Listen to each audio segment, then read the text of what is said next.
something for you. So World War II did start because of the invasion of Poland. Remember, we're talking about German aggression and Japanese aggression. However, the U.S. did not join until Pearl Harbor. The U.S. did not join until Pearl Harbor.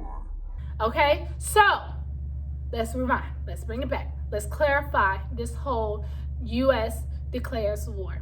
Now remember, if you look at your notes under where it's talking about Soviet Union, you'll see a section that's called the U.S. declares war.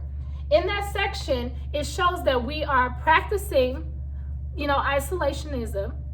However, we're still giving supplies to Great Britain. Why are we doing that? Money, money, money, money.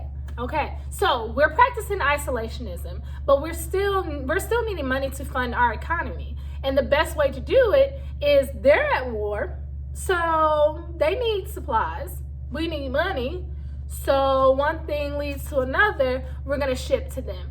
However, we did not ship to Japan because we wanted to stop the aggression that they had going on. So we didn't want to help them.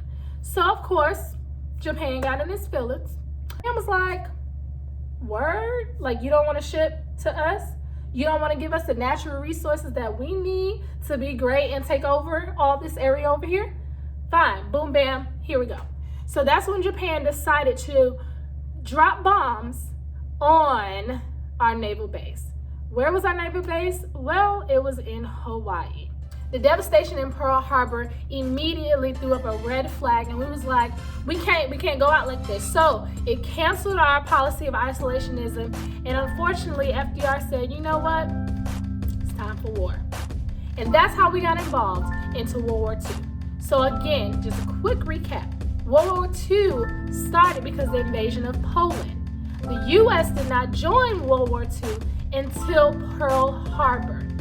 That's when we declared war against Germany, Italy.